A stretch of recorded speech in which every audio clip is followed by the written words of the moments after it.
Assalamualaikum dan salam sejahtera.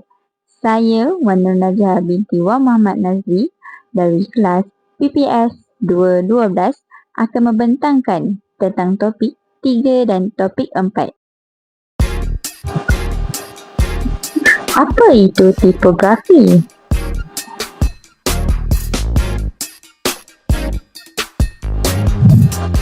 Tipografi ialah seni dan teknik penyusunan huruf. Ia digunakan untuk menyampaikan maklumat secara jelas dan menarik.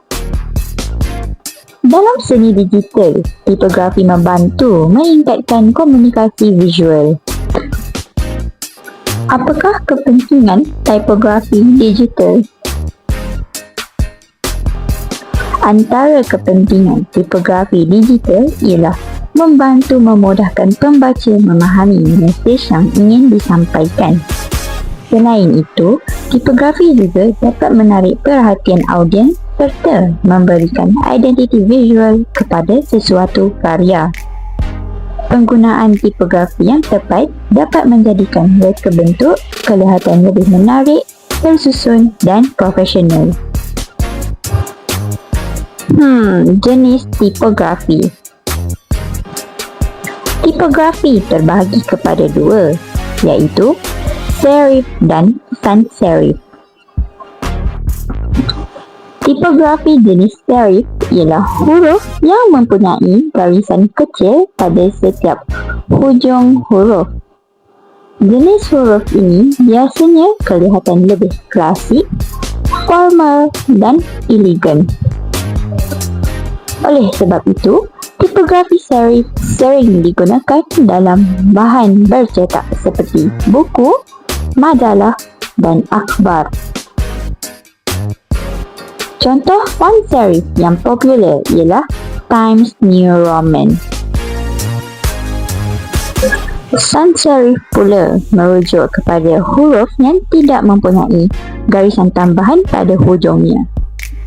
Tipografi ini kelihatan lebih moden, ringkas dan bersih.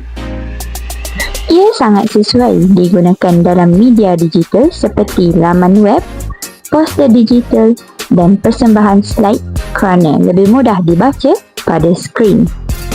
Contoh font sans serif ialah Arial dan Helvetica. Tipografi dalam reka bentuk digital.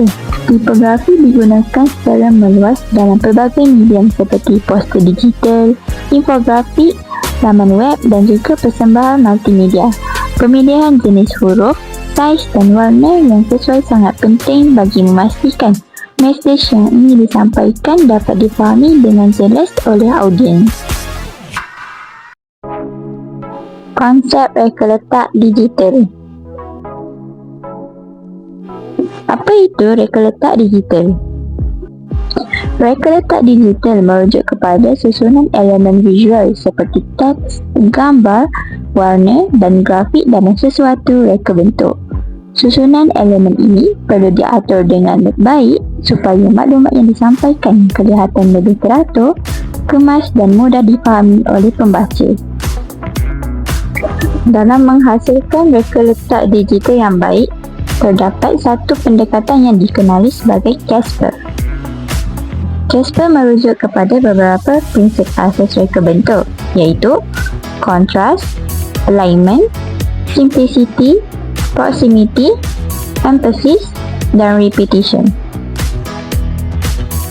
Prinsip-prinsip ini membantu menghasilkan reka bentuk yang lebih menarik, tersusun dan efektif.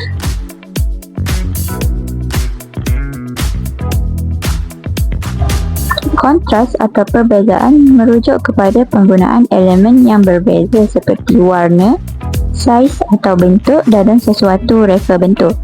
Tujuan penggunaan kontras adalah untuk menarik perhatian audiens serta membezakan antara maklumat penting dan maklumat biasa.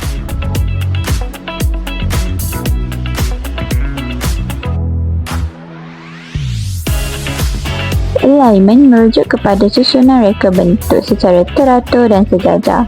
Prinsip ini menjadikan sesuatu reka bentuk kelihatan lebih kemas dan tersusun. Susunan yang baik juga memudahkan pembaca melihat dan memahami maklumat yang dipaparkan. Simplicity atau kesederhanaan bermaksud reka bentuk yang tidak terlalu syarat dengan elemen. Penggunaan elemen yang minimum tetapi jelas dapat membantu menyampaikan mesej dengan lebih berkesan. Reka bentuk yang ringkas juga menjadikan maklumat lebih mudah difahami oleh audiens. Proximity merujuk kepada kedudukan elemen yang berkaitan diletakkan berdekatan antara satu sama lain. Prinsip ini membantu pembaca memahami hubungan antara maklumat dengan lebih jelas serta menjadikan susunan maklumat lebih sistematik.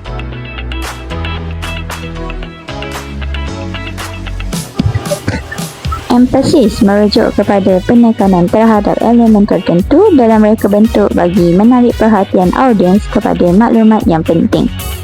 Ini boleh dilakukan melalui penggunaan saiz teks yang lebih besar atau warna yang berbeza. Repetition pula merujuk kepada pengulangan elemen seperti warna, bentuk atau jenis font bagi mewujudkan keseragaman dan konsistensi dalam sesuatu reka bentuk.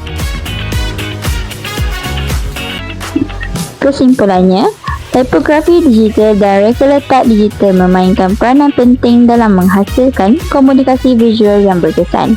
Penggunaan jenis tipografi yang sesuai serta pengaplikasian prinsip Casper dapat membantu menghasilkan reka bentuk yang lebih menarik, tersusun dan mudah difahami. Oleh itu, pemahaman terhadap elemen-elemen ini amat penting dalam menghasilkan karya seni digital yang berkualiti. Sekian daripada saya. Terima kasih.